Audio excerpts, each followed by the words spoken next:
성탄절입니다. 우리 성도님들 어떻게 누구에게 선물 받으셨습니까? 하나님이 가장 좋은 선물을 우리에게 주실 때 사람을 통해서 주십니다. 그래서 가족이나 또 친구나 또 함께 우리 신앙생활하고 있는 이 믿음의 동료들이나 이런 사람들을 통해서 하나님이 선물을 우리에게 전해주십니다. 근데 그래도 그 중에서 최고의 선물은 누구냐면 예수 그리스도이십니다.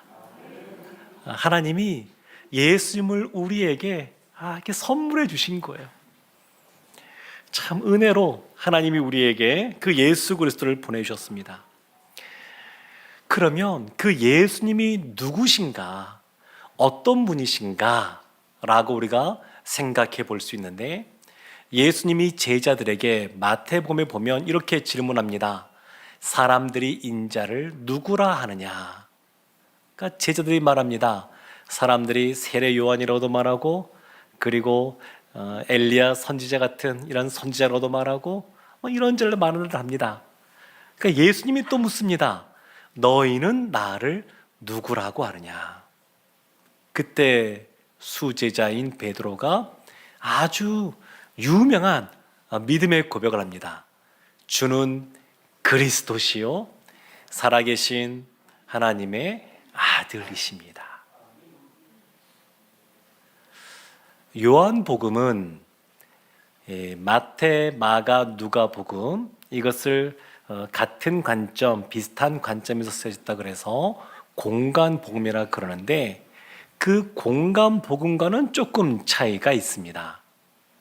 이 요한복음은 처음 예수님 믿는 사람들이 예수님이 어떤 분이신지를 아주 쉽게 받아들일 수 있는 책이면서 동시에 신학자들이 가장 어려워하는 책 중에 한 권입니다.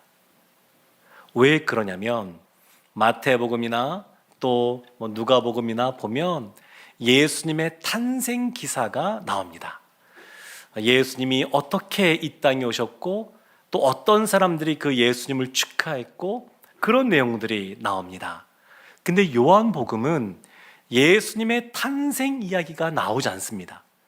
대신 무엇이 나오냐면 예수님이 이 땅에 오셨는데 그 예수님이 어떤 분인지, 그리고 오셨다라고 하는 것이 어떤 의미가 있는지를 요한복음은 우리에게 알려줍니다.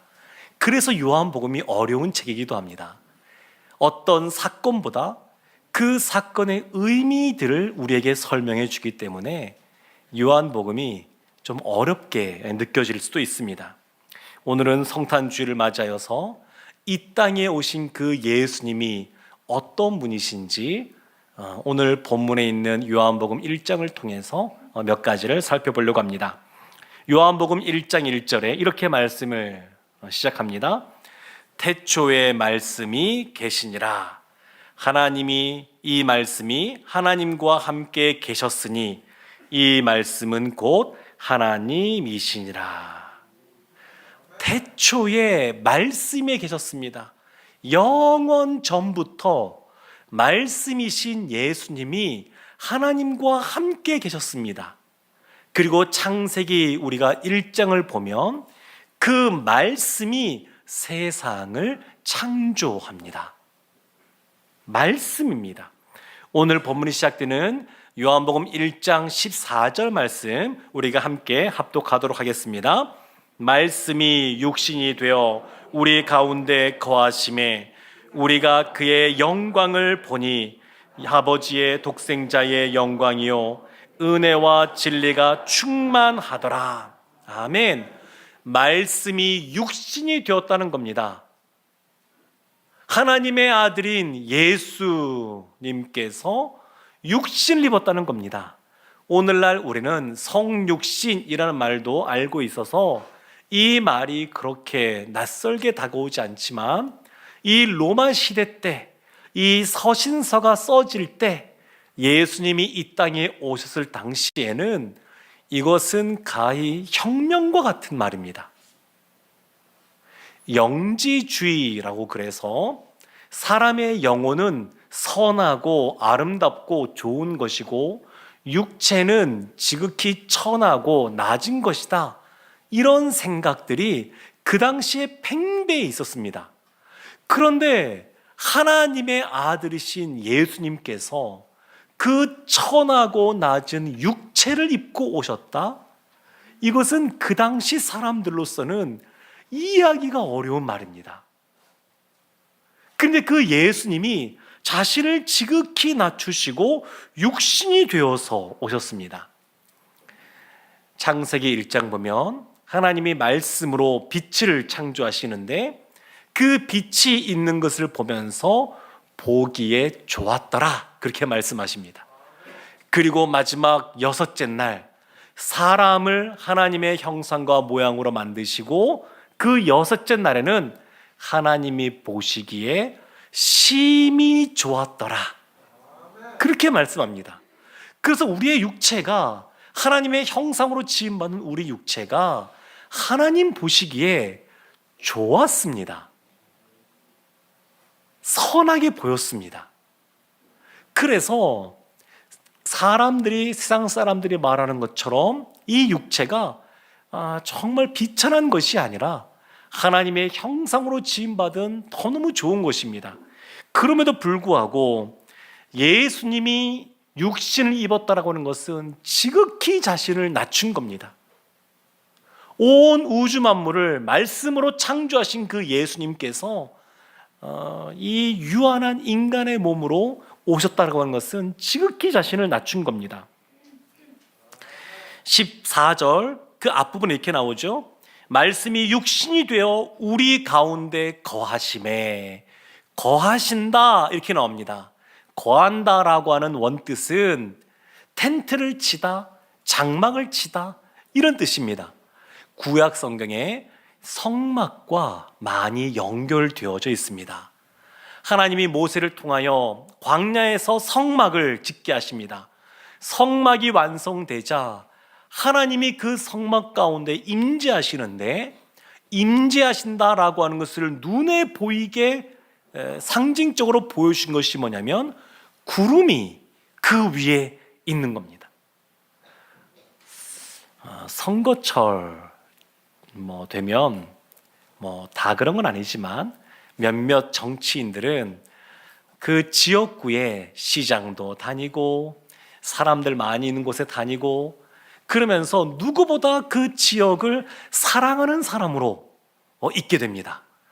근데 선거가 끝나고 당선이 되면 더 특정한 사람들, 특별한 사람들이 모여있는 곳으로 가서 거기에 거하다가 또 선거 때가 되면 내려오는 경우들을 볼 수가 있습니다. 근데 하나님은 그렇지가 않으십니다. 하나님은 성막에 임재해 계시는데 항상 상주하십니다. 늘 거하십니다. 그래서 그 성막 가운데 하나님이 계시기에 그 영광이 그 성막에서 나타나게 됩니다. 요한복음은 예수님이 말씀이 육신이 되었다고 말하는데 그것을 영광이라고 표현합니다.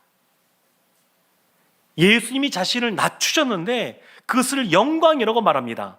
그래서 14절 말씀을 다시 보면 말씀이 육신이 되어 우리 가운데 거하심에 우리가 그의 영광을 보니 아버지의 독생자의 영광이요, 이렇게 말합니다. 아버지 독생자의 영광, 이 땅에 아기 예수님으로 오신 것이 하나님 아버지께 영광이 되는 것이었습니다. 세상에서는 이 포스트 모더니즘 이 시대에 진리가 없다라고 말하고 그러다 보니까 자기가 자신의 신이 되는 그런 모습들이 많이 나타납니다. 그래서 이 세상에서는 하나님이 되고자 하는, 신이 되고자 하는 사람들은 많습니다. 반면에 세상에 어떠한 종교의 신이든 사람이 되는 경우는 없습니다. 예수님이 아기 예수님으로 육신이 되어서 이 땅 가운데 오셨다라고 하는 것은 하나님이 자신을 지극히 낮추신 예수 그리스도의 겸손함을 보여주면서 예수님은 우리와 인격적인 관계를 맺기 원한다라고 하는 것을 보여주고 있습니다. 말씀이 육신이 되어 이 땅 가운데 오셨다라고 하는 것은 다른 식으로 표현하면 은혜와 진리가 충만한 것입니다. 14절 끝에 나와 있는 것처럼 은혜와 진리가 충만합니다. 충만은 흘러 넘치는 겁니다. 또랑에, 또 시냇가에, 시내에, 또 강에 물이 차고 흘러 넘치는 것, 그것을 충만이라고 말합니다.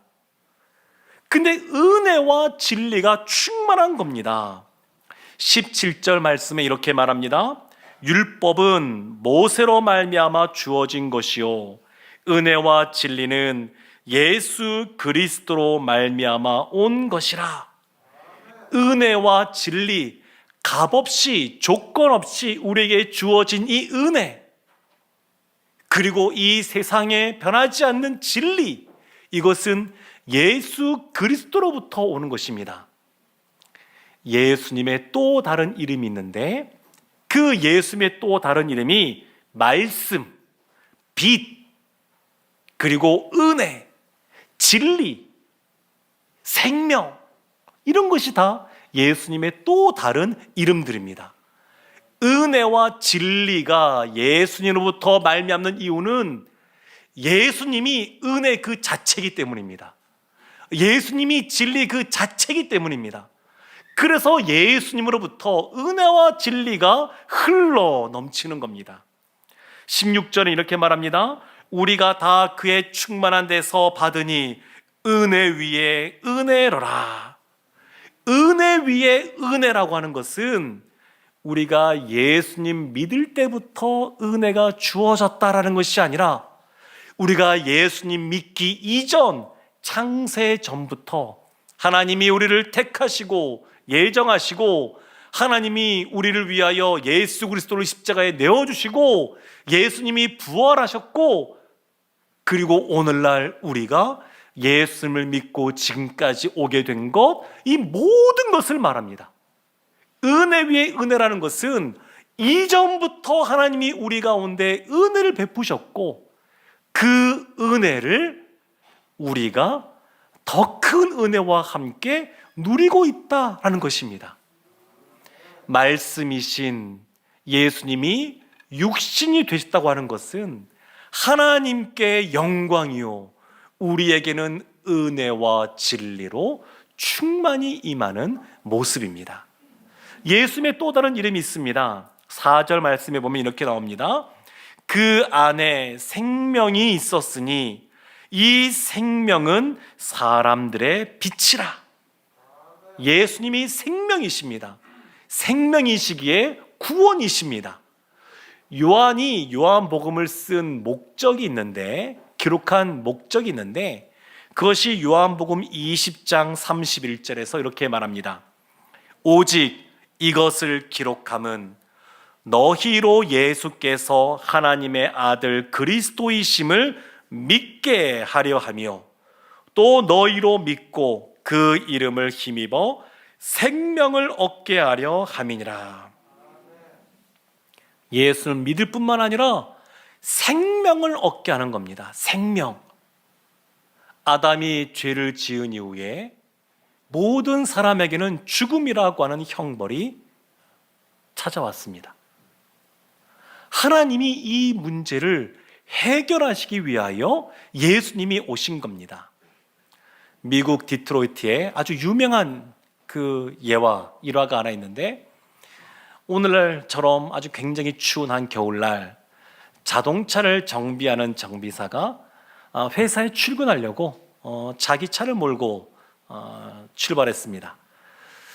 그런데 중간에 차가 고장이 나서 옆에 길에 차를 세워놓고 본인이 정비사니까 그 차 어디가 고장이 났나 이렇게 잘 살피고 있었습니다.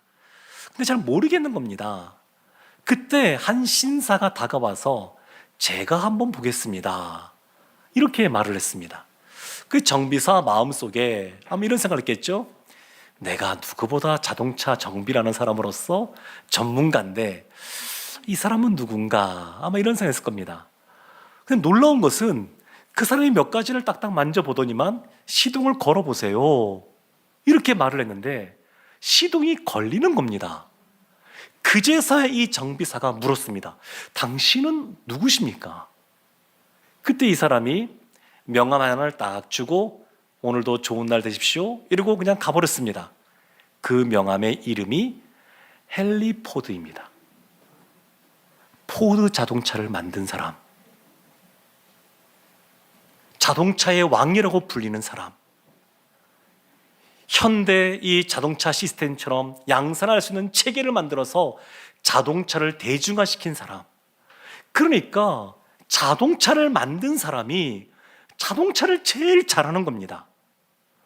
천지만물을 창조하시면서 사람을 창조하신 하나님께서 죄를 지음으로 말미암아 죽을 수밖에 없는 이 사람들을 누구보다 잘 알고 계셨기에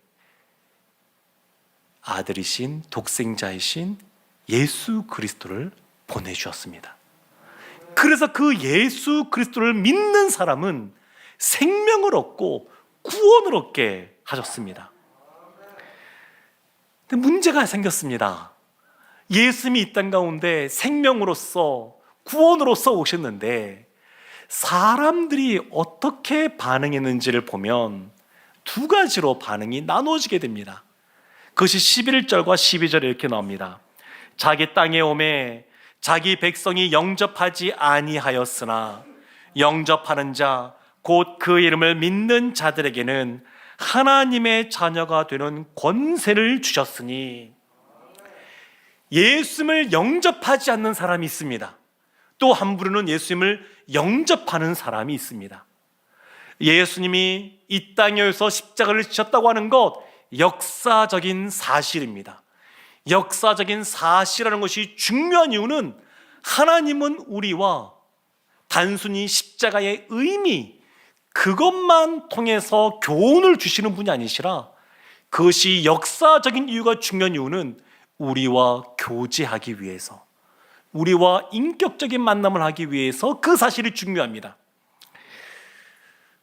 성탄절을 맞이해서 오늘 오후에도 성탄 발표가 있는데 저도 예전에 주일학교 다닐 때 제가 발표했던 그 시간들을 한번 돌이켜 보았습니다. 많이 기억나지 않고 몇 가지가 기억나는데 그 중에 한 가지는 초등학교 때 제가 선곡을 했는데 아기 예수님이 태어나는 요한이라든지 또 다른 동방박사라든지 이런 역할이 아니라 여관집 주인을 했습니다. 주인공 아닙니다. 주인공 아닌데 근데 그 장면이 생각났습니다. 생각해 보십시오. 그 여관집 주인은 참으로 너무 놀라운 그러한 일을 자신의 집에서 지금 경험하고 있습니다. 인류의 구원자 되시는 그 아기 예수님이 자신의 집에서 태어나는 겁니다. 얼마나 놀랍습니까? 그런데 그 여관집 주인은 그것을 모르고 그냥 말구유에 그냥 아기 예수님이 태어나게 하는 겁니다. 다행히 그 성극은 해피엔딩으로 끝납니다. 그래서 나중에 그 여관집 주인이 이분이 메시아구나, 그것을 깨닫고 예수님을 믿는 장면으로 끝나지만 생각해보면 진짜 믿었을까? 해피엔딩이었을까?